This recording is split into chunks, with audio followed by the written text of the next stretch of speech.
ओम श्री गणेशाय नमः। आप सभी का हमारे YouTube चैनल खुशी ज्ञान सागर में हार्दिक स्वागत है। प्रिय श्रोतागण, आज बुधवार के दिन आइए सुने गणेश जी की पौराणिक कथाएं और साथ में सुनेंगे धन समृद्धि प्रदान करने वाली, बरकत देने वाली माता अन्नपूर्णा की कथा। तो इन कथाओं को श्रद्धा और भक्ति के साथ पूरा अवश्य सुनिएगा। प्रेम से बोलिए श्री गणेश भगवान की जय। बहुत समय पहले की बात है।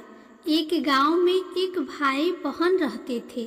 भाई बहुत गरीब था, पर उसकी बहन पैसे वाली थी। जब बहन के ननद का विवाह था, तब बहन ने ना तो अपने भाई को विवाह में आने का निमंत्रण दिया और ना ही कोई चिट्ठी भेजी। भाई को बाहर वालों से पता चला कि उसके बहन के ननद का विवाह है। भाई ने अपने गांव वालों को बताया।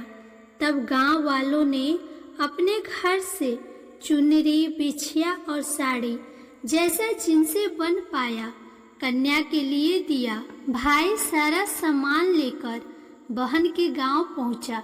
बहन के घर जाने पर बहन की देवरानी बोली, भाभी जी, आपके भाई आए हैं। बहन ने पूछा, कैसे आए हैं और क्या पहना है? तब देवरानी ने कहा, पैदल आए हैं, फटी पगड़ी, फटी धोती पहने हैं। बहन बोली, मेरे ससुर हवेली के सामने दुकान में बैठे हैं, मुझे शर्म आती है। भाई को बोलो पीछे के दरवाजे से आए। भाई के आते ही बहन ने भाई को एक कमरे में बंद करके बाहर से ताला लगा दिया। एक तरफ लड़की का विवाह हो रहा था, गाजे बाजे बज रहे थे, अतिथियों को भोजन कराया जा रहा था और दूसरी तरफ भाई को कोई पानी तक पूछने वाला न था। तभी भाजे की बहू को दया आई और उसने दरवाजा खोल दिया। दरवाजा खोलते ही भाई वहां से भागा। 2 दिनों के भूखे प्यासे रहने के कारण उसे चक्कर आने लगे। रास्ते में एक गणेश जी का मंदिर था, वहां जाकर गिर गया और रोते रोते गणेश भगवान को अपनी व्यथा सुनाई और बोला, हे गणेश जी महाराज, आज मेरी गरीबी के कारण से मेरी सगी बहन ने मुझे धिक्कार दिया। घर जाने पर मेरी पत्नी, मेरे बच्चे जब पूछेंगे कि विवाह से क्या मिठाई लेकर आए हैं, तो मैं क्या जवाब दूंगा? तब गणेश जी को उस पर दया आ गई और गणेश जी भगवान बोले, मेरे बगीचे से ककड़ी और तरबूज तोड़कर ले जा।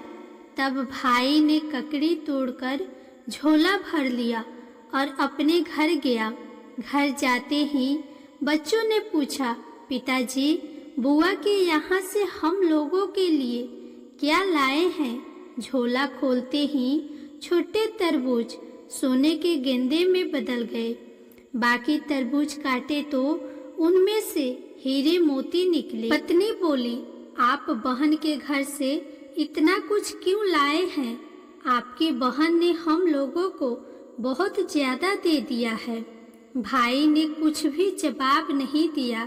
गणेश भगवान की कृपा से उनके दिन बदल गए। भाई का काम धंधा जोरों से चलने लगा।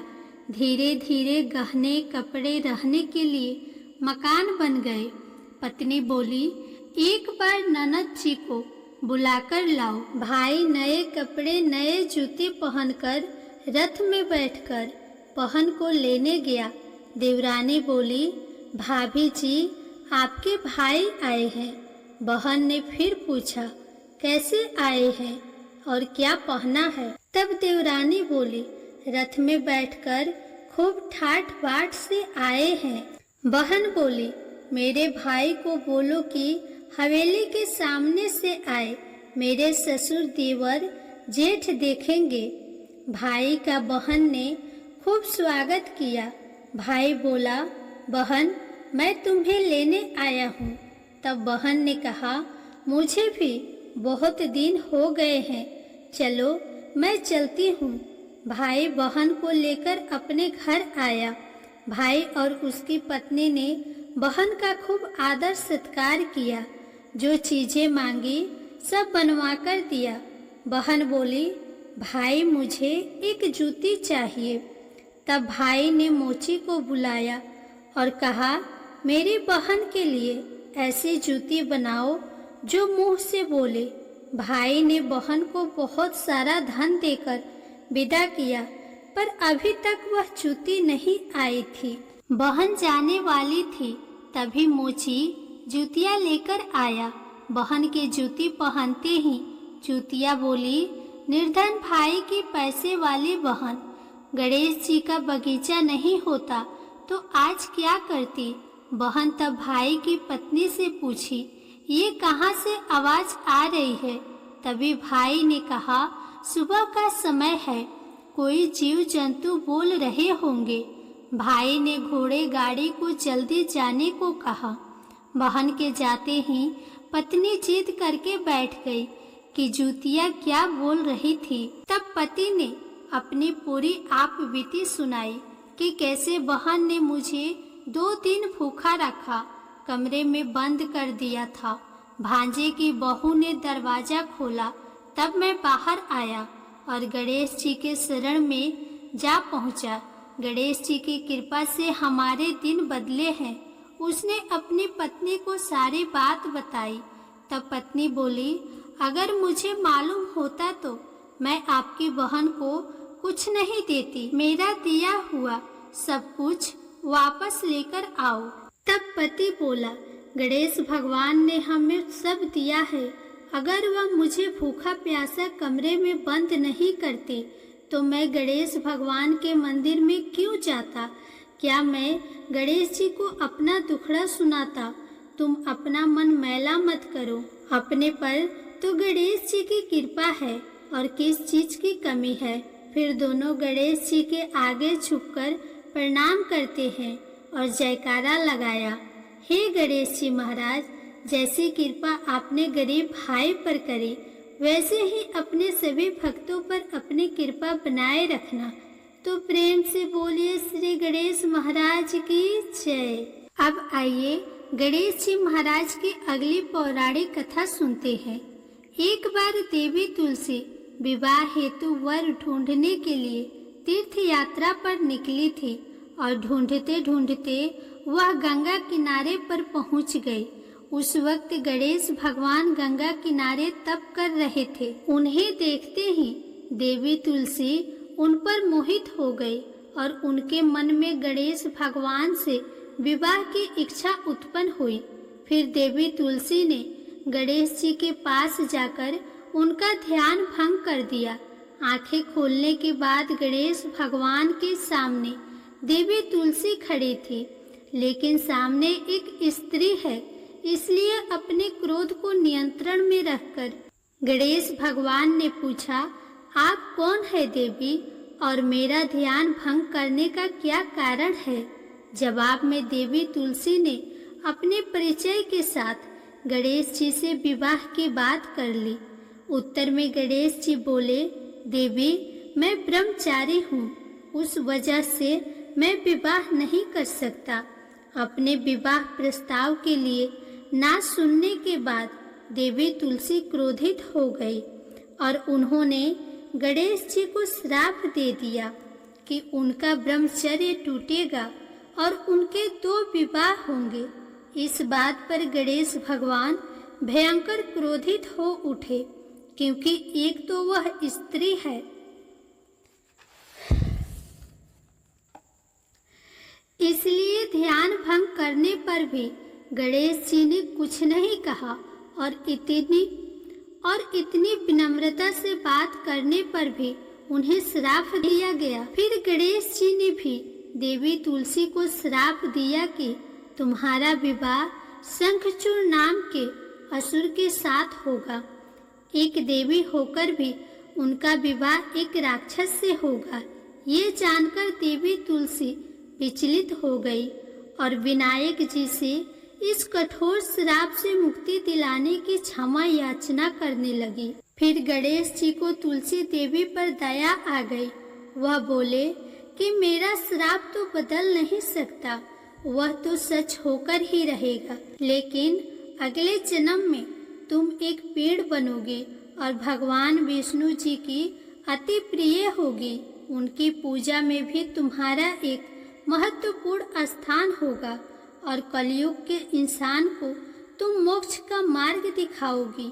लेकिन तुमने मेरा तप भंग किया है और मुझे ब्रह्मचारी होकर भी 2 विवाह का श्राप दिया है, इसलिए मेरी किसी भी प्रकार की पूजा में तुम निषिद्ध होगी। इस प्रकार देवी तुलसी गणेश भगवान की पूजा में निषिद्ध हो गई। तो प्रेम से बोलिए श्री गणेश जी महाराज की जय। अब आइए सुनते हैं गणेश जी की विवाह की कथा। गणेश भगवान का मुख हाथी का है और एक दांत टूटा हुआ है। इन्हीं 2 कारणों की वजह से उनका विवाह नहीं हो पा रहा था। इस बात से गणेश महाराज अक्सर नाराज रहा करते थे। एक दिन एक देवता के आग्रह पर विनायक जी उनके विवाह में अपनी उपस्थिति दर्शाने गए थे। विवाह स्थल पर पहुंचने के बाद कुछ देवताओं ने मिलकर गणेश भगवान का समय पर विवाह न होने के कारण उपहास किया, जिससे गणेश जी बहुत ही अधिक नाराज हो गए। उसी दिन उन्होंने ठान लिया कि जब तक मेरा विवाह नहीं होता तब तक मैं किसी भी देवता का विवाह होने नहीं दूंगा। गणेश भगवान के पास विवाह और अन्य संदेश लाने का काम उनके प्रिय वाहन मूषक राज करते थे। अब मूषक राज जब भी किसी देवता के विवाह का समाचार लाते तब गणेश जी उसे आदेश देते और मूषक राज अपनी सेना के साथ जाकर उस विवाह के मंडप को गिराकर तहस नहस करते एवं बारातियों को भी भगा देते। इस तरह गणेश जी और मूषक राज की मिली भगत की वजह से किसी भी देवता का विवाह नहीं हो रहा था। गणपति जी के व्यवहार से तंग आकर सभी देवी देवता भगवान शिव और माता पार्वती जी के पास पहुंच गए और इस विराट समस्या का समाधान मांगने लगे। भगवान शिव और माता पार्वती ने कहा कि इसका हल तो आपको केवल ब्रह्मा जी के पास ही मिल सकता है। कृपा करके आप ब्रह्मलोक को जाएं। माता पार्वती और महादेव को प्रणाम करके सभी देवी देवता ब्रह्मा जी के पास प्रकट हुए। देवताओं की समस्या को ठीक से सुनने के बाद ब्रह्मा जी ने अपनी योग शक्ति से 2 कन्याओं का निर्माण किया। इन दोनों कन्याओं का नाम था रिद्धि और सिद्धि। वह दोनों ब्रह्मा जी की मानस पुत्रियां थीं। उन्हें लेकर ब्रह्मा जी गणेश महाराज के पास गए और उनसे अपनी पुत्रियों को ज्ञान एवं शिक्षा प्रदान करने का निवेदन करने लगे। ब्रह्मा जी का मान रखने के लिए एकदंत भगवान ने रिद्धि और सिद्धि को शिक्षा देना आरंभ किया। फिर उस दिन के बाद से जब भी मूषक राज किसी विवाह की खबर लेकर आते, उस वक्त रिद्धि और सिद्धि गणेश जी को अपनी बातों में उलझा कर रखती थी। इस तरह गणेश जी का ध्यान किसी और विषय पर रहता और दूसरी तरफ देवताओं का विवाह संपन्न हो जाता।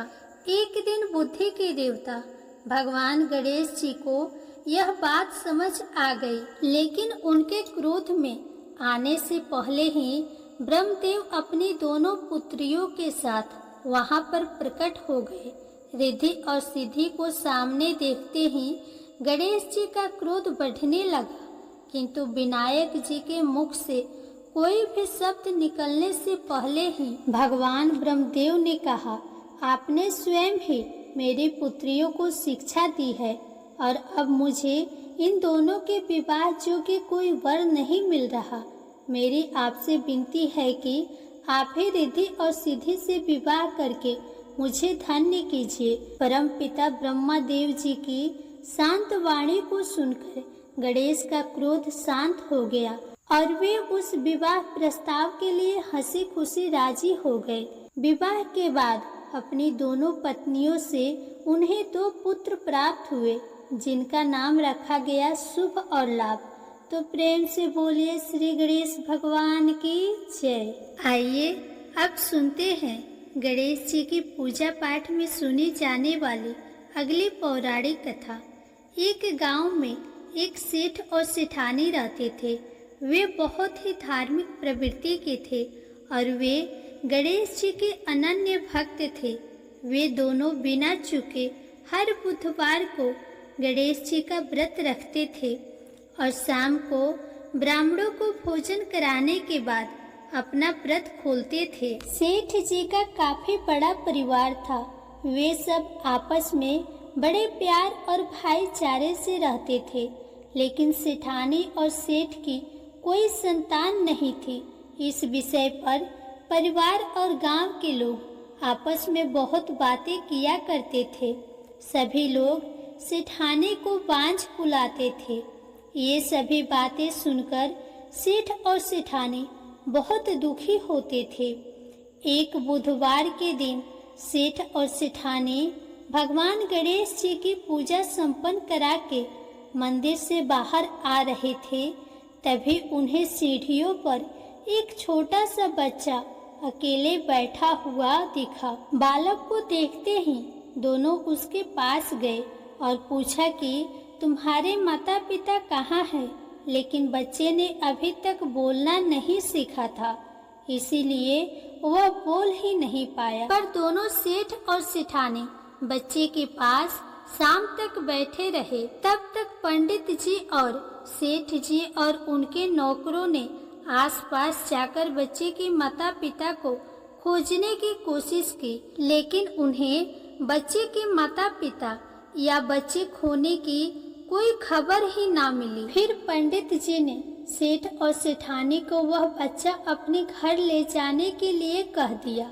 साथ में यह भी कहा कि अगर बच्चे के माता पिता यहाँ पर आते हैं तो मैं स्वयं उन्हें आपके पास ले आऊँगा। तब सेठ और सेठानी की खुशी का ठिकाना नहीं रहा। वे दोनों खुशी खुशी उस नन्हे बालक को अपने साथ लेकर गए। सेठानी ने बच्चे का नाम अपने आराध्य भगवान श्री गणेश जी के नाम पर गणेश रख दिया और बड़े ही प्यार और दुलार से उसका पालन और पोषण करने लगी। कुछ दिनों के बाद उसी गांव में एक ठग पति पत्नी आए। उनका इरादा गांव के सबसे अमीर आदमी को ठगने का था। वे दोनों ठग गणेश मंदिर के सीढ़ियों पर बैठकर सोच विचार कर रहे थे। तभी वहां पर पंडित जी आ गए और गांव में अनजान लोगों को देखते ही उनसे पूछा कि क्या आपका बच्चा खो गया है? दोनों चोरी चकारी के लिए बहाना ढूंढ रहे थे, इसीलिए उन दोनों ने तुरंत ही हाँ कह दिया। तब पंडित जी ने कहा कि चिंता की कोई बात नहीं है, आपका बच्चा एक सेठ जी के घर पर पल रहा है। पंडित जी उन दोनों ठग को सेठ जी के घर पर ले गए। गणेश के माता पिता आ गए हैं, यह खबर सुनकर सेठ और सेठानी बहुत दुखी हुए।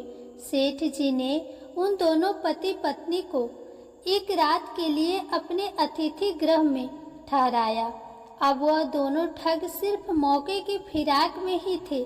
उसी रात सभी लोगों के सो जाने के बाद वे ठग एक एक करके सभी कमरों की तलाशी करने लगे। फिर वे दोनों तिजोरी वाले कमरे में पहुंच गए। छानबीन के वक्त होने वाली छोटी मोटी आवाजों से सेठ जी का एक नौकर जग गया और आवाज की दिशा में तिजोरी वाले कमरे के नजदीक गया।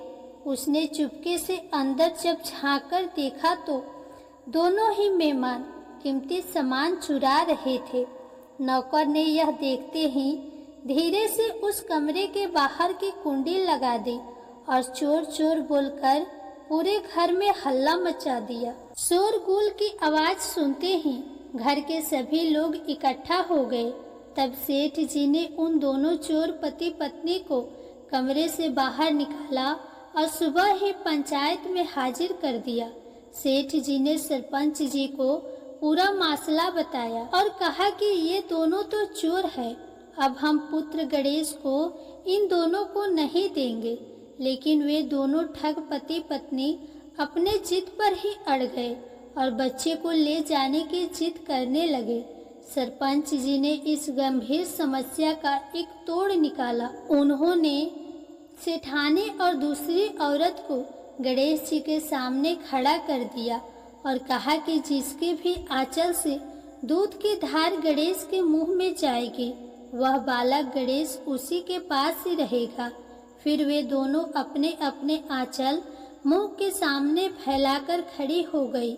सेठानी जी मन ही मन भगवान गणेश के नाम का जप कर रही थी। देखते ही देखते गणेश भगवान की कृपा से सेठानी की आंचल से दूध की एक धार गणेश के मुंह में गिरी और इस तरह बालक गणेश हमेशा के लिए सेठ और सेठानी के साथ रहने लगा। बोलिए श्री गणेश भगवान की जय। प्रिय श्रोतागण, अगर आपको यह कथा पसंद आई हो तो इस वीडियो को लाइक करके कमेंट बॉक्स में गणेश भगवान की जय जरूर लिखें। साथ ही चैनल को सब्सक्राइब भी कर दें।